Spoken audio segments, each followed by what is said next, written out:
ഈശോയിൽ സ്നേഹം നിറഞ്ഞ പ്രിയ സഹോദരി സഹോദരങ്ങളെ, സർവശക്തനായ ദൈവവും ആ ദൈവത്തിൻ്റെ നാമവും എപ്പോഴും മഹത്വപ്പെടുവാൻ, ആ ദൈവത്തോടൊപ്പം ആയിരിക്കുവാനും നമുക്കൊരു ദിവസം കൂടി തന്നതിന് ദൈവത്തിന് നന്ദി പറയാം. ഇന്ന് നമ്മൾ ശ്രവിക്കുന്ന തിരുവചന ഭാഗം ലൂക്കായുടെ സുവിശേഷം 13-ാം അധ്യായം 23-ഉം 24-ഉം തിരുവചനങ്ങൾ. ഒരുവൻ അവനോട് ചോദിച്ചു, കർത്താവേ, രക്ഷ പ്രാപിക്കുന്നവർ ചുരുക്കമാണ്. അവൻ അവരോട് പറഞ്ഞു, ഇടുങ്ങിയ വാതിലിലൂടെ പ്രവേശിക്കുവാൻ പരിശ്രമിക്കുവേൻ. പ്രിയ സഹോദരി സഹോദരങ്ങളെ, രക്ഷ പ്രാപിക്കണമെങ്കിൽ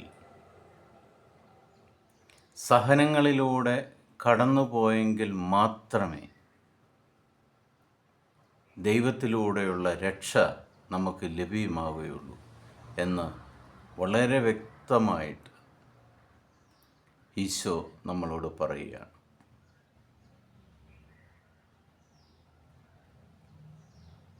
ആ രക്ഷയ്ക്കു വേണ്ടിയുള്ള ഉപവാസത്തിലും നോമ്പാചരണത്തിലുമാണ് നമ്മളിപ്പോഴുള്ളത്. സഹനങ്ങൾ വരുമ്പോൾ നമ്മൾ എങ്ങനെയാണ് പ്രവർത്തിക്കുന്നത്? ദൈവമക്കളായിട്ടാണോ അതോ ലോകത്തിൻ്റെ മക്കളായിട്ടാണോ? നിങ്ങൾ ദൈവത്തോടൊപ്പമാണ് വ്യാപരിക്കുന്നതെങ്കിൽ നിങ്ങൾക്ക് രക്ഷ കൈവരും.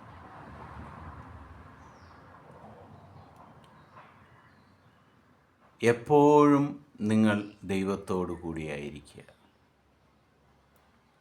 ആ ദൈവം വാതിലടച്ചതിന് ശേഷം ചെന്ന് മുട്ടിക്കൊണ്ടിരുന്നാൽ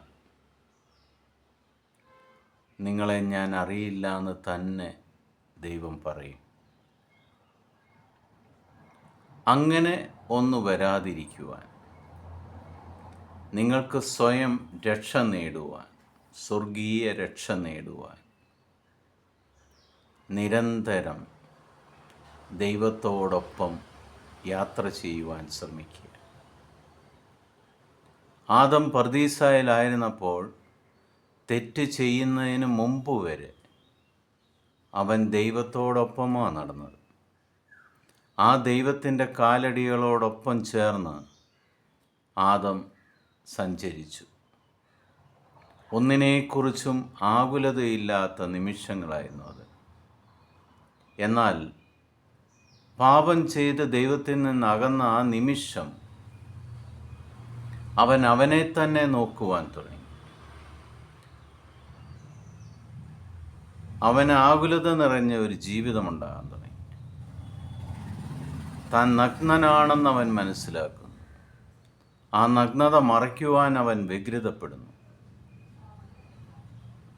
അങ്ങനെ എന്തെല്ലാം ആകുലതകൾ അവൻ്റെ ജീവിതത്തിൽ നിറയുന്നു. എന്നാൽ ദൈവത്തോടമായിരുന്നപ്പോൾ ഇതൊന്നും അവനെ അലട്ടിയിരുന്നില്ല. അതാണ് ഈശോ വളരെ വ്യക്തമായിട്ട് പറഞ്ഞത്. എന്ത് ഭക്ഷിക്കും, എന്ത് കുടിക്കും എന്ന് നിങ്ങൾ ചിന്തിക്കേണ്ട കാര്യമില്ല. നീ എന്നോടൊപ്പമാണ് യാത്ര ചെയ്യുന്നതെങ്കിൽ നിനക്ക് വേണ്ടതെല്ലാം ഞാൻ തരും. പിതാവായ ദൈവത്തിൻ്റെയും പുത്രനായ യേശു ക്രിസ്തുവിൻ്റെയും പരിശുദ്ധാത്മാവിൻ്റെയും സഹായത്താൽ നിങ്ങളും രക്ഷ പ്രാപിക്കുവാൻ ഈ ദിവസങ്ങൾ നിങ്ങളെ തന്നെ വിശുദ്ധീകരിക്കുക. ആത്മശോധന ചെയ്യുക. ഞാൻ ദൈവത്തോടൊപ്പമാണോ യാത്ര ചെയ്യുന്നത്? എൻ്റെ സഹനങ്ങളിൽ ഞാൻ ദൈവത്തെ തള്ളിപ്പറയുന്നുണ്ടോ? ദൈവം നിങ്ങളെല്ലാവരെയും സമൃദ്ധമായിട്ട് അനുഗ്രഹിക്കട്ടെ. ഈശോ മിശിഹായ്ക്ക് സ്തുതിയായിരിക്കട്ടെ.